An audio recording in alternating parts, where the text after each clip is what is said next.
Hi, I'm Phil and this is my Toyota Hilux Ute, and I'm not going to show you anything about the car next door system. You can see that on their video. I just want to show you a few things specific to this Ute so you can use it to your best advantage when you hire it. And so we'll start with the Lyco lifter at the back, which is the 300k lifter you can use if you've got to move a fridge or something heavy. So first, there's a tub in here which has all the straps, which we'll get to in a minute, and in the bottom of the tub, under all the straps, is the handle for the lifter.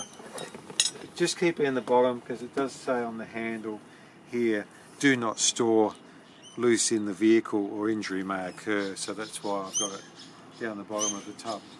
Okay, this is the winding handle. Now we'll go back to the lifter and we'll show you how it works. First thing you've got to do, we'll put this down for a sec, is you've got to undo it here. Very light action on these handles, just one finger is all it takes. If you've got to force it at any time, handle and it folds down. Now when you come to fold it back up, I'll show you this straight away before we go any further, these tend to drop down like that. No matter what you do, you will not be able to put it back up unless that's up. This has to be above the latch on the lifter, like so. So now we've got the lifter unlatched.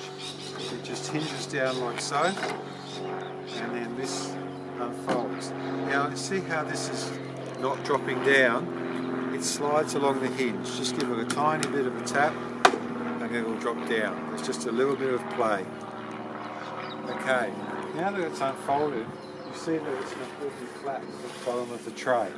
So if you're carrying something long like a 3 metre sheet of drip rock, this is 2.4 metres, this is 600. So you can legally drive like this, put the long sheet right to the end, as long as it's tied down, you'll be fine. So when you're going to use the lifter, just take your handle, this goes into this hole on the left hand side, just turn it a little until it engages, and then it's just simply a case of winding it. So that's anti-clockwise, and down it goes all the way down. I've taken the tow bar out so there's nothing in the way. So as soon as the cables go slack, that's as low as it goes. Got the sack truck there, so you take your fridge or whatever it is that's heavy that you're loading up. Now one trick, don't have your fridge on this side, or if it's anything that will poke out in the way of the handle, otherwise you won't be able to wind it up. So then clockwise to wind it up. Even with a heavy load, because there's such leverage, you can wind it up easily with one person. You might have to pull it out slightly if you're on a bit of a slope. So when you're finished with the lifter, then you just fold it up like so, like that, making sure the two clasps are up, down like that, and you're done. Okay, the next thing I'd like to show you is the sides of this Ute. These are much higher than you'll see most Utes that have just a fixed low side to them. So the way to undo these is there's two latches like this. Just simply turn them both like that, and then it folds down. Now, just a few points with this. Number one, if you're on uneven ground, see how that is relatively close to the ground. If you're on uneven ground, a bit of a slope or a bit of a hump, that could jam on the ground, right? Even if it's close to the ground, if you then load up the Ute, springs will go down on the back and that will jam the side, and then you will not be able to get the side up without unloading the Ute again. So just make sure it's got plenty of clearance underneath. And the other thing is that, see these hinges? It's designed to slide along the hinge a little bit. So if you're on a slope forward or back, when you go to close it, if it's touching here and it won't close, it's because it's slidden along the hinge a little bit. So just give it a tap either direction you need so that it clears the latches. And then just goes back in like so. Now one other thing, when we get to strapping, if you're strapping over this, don't put huge force, don't strap really tight. You'll wreck the sides and you'll wreck the catches, okay? So just be careful when you're strapping not to overstress the sides. And that's all there is to know about the sides. Okay, so in this tub there's 5 of these big yellow tie straps and 2 smaller orange ones. So we'll just use this yellow one and show you how these things work. You're welcome to use ropes, there's no problem, but these things are quicker and they're way stronger and they're also wider, so they put less strain on any one point. And just on that, if you're doing something like a cupboard or whatever, there's a little bit of old cardboard here, you just put that on the corner like so. You know, if your cupboard's there, put that on the corner where the strap's running over it, and it'll spread the load and stop damaging whatever it is that you're tying down. Okay, so here's the straps. They come in two parts.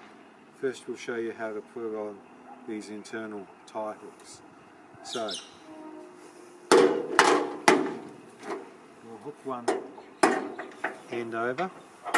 If something is too big, we'll just go back here and show you. See how this is too big to go on the hook? What you do there is you just tie it. Just use a half hitch like so. And just tie it on like that. Okay, so anything that's too big for the hook, go over, you just tie. So, go over the hook, and just chuck this over that side for now. So, just have it that way. So the handle is down, that's when it's open. The handle is largely closed and it's facing the way that you want to tie. Now untangle your strap like so and then go through like this. Doesn't matter what mess you're making on the pile of it, but you're making sure it's not twisted all the way, like so. So you know that once that threads through, it won't be twisted. Now it has to thread through here. You simply go through there and back over. That's it. It's as simple as that. Pull it through. Now the important thing about these tie straps is not to have them winding round in a huge ball. The way you can jam it, if you have that wrap round and round that ratchet, that's the easiest way to jam it. So you get it tight before you start ratcheting it on. Okay, so you're taking up the slack, so it's nice and tight already. And then just a couple of turns, like so. And you can feel that and hear it. That is really tight. That is very, very tight. It's just a few clicks, not even a half a wind. Very, very strong. Now the way you undo it, so you've done that, you've got to your destination, you pull this handle there and you flick it open and you'll hear it click, like so. Once it's clicked, it's released, and see it's just pulling through. And if that's at too much of an angle, it might jam. But you simply just pull it through all the way until it's unstrapped. That's it, simple as that. Now, if you're tying down a small load like we did with that sack truck example, just use those internal tie hooks in the tray. They're embedded in the tray and they fold down. But if you've got a really big load, and it's important that it needs to be higher in the sides, and probably something that can come right out and fill the width of the ute, then you can strap using these rails here. And so I'll just show you quickly how to do that. As I mentioned before, these are too wide. You can't hook that hook onto that rail. So just do a half hitch, which is like so, and Google how to do knots if you don't know how to do that. Likewise, if you're using the rope, the truckies hitch is the best knot. And then just curl it up, chuck it over the top.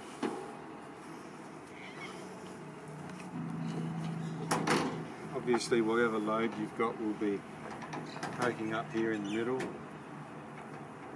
And then, once again,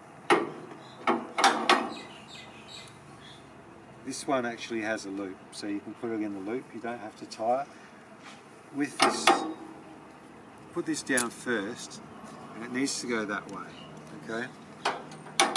Because it's going to feed in from the top. So that just simply loops through there. As long as you keep that taut before you pull it tight, that will stay there just fine.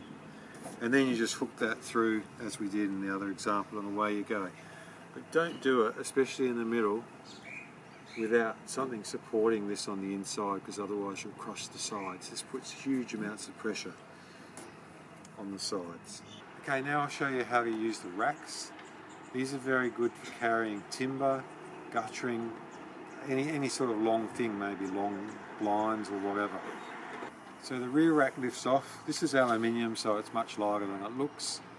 And if you are going to take this off because you're carrying something tall, then just chuck it in the back of the ute to carry.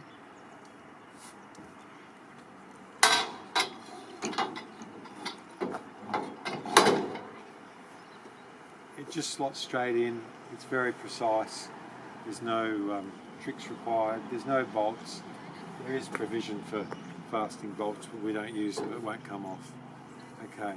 Now these back two racks, you see there's two matching rear alloy racks. So they're about 2.4 metres apart, so anything 2.4 metres or longer you can carry across these racks. When you carry something on the rack, say you're carrying 12 bits of timber, don't stack them like 2 high and 6 wide. You need to stack in a bit of a pyramid so that when you strap it down, pressure goes across all of the things that you're carrying. If you just carry things in a flat load like that, the middle ones won't have any pressure on them from the strapping and they could fall out. So just be aware of that.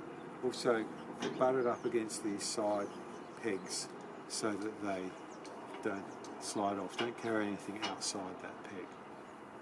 Now, if you contact me via the page on Car Next Door, if you're going to carry something really long, and by really long I mean longer than 5.4 metres, then we have this additional rack, and I'm not leaving this in the back because it would be too expensive if someone stole it, and I would hate to have to get another one made. So we've got this additional rack, and I'll show you how you use that. If you ask for this, I'll put it in the morning before you hire the vehicle the night before, so it'll be in the back of the tray. Okay? So it just slots in here. Now this one's not quite so precise. If you have a look down here, you'll see that it's actually, looks like it's not going to fit. This is made from steel, so this is very heavy. It's probably about 20 kilos. So anyway, either way, it doesn't matter. Put one side in and then just pull it over like that. And then it takes a bit of a wriggle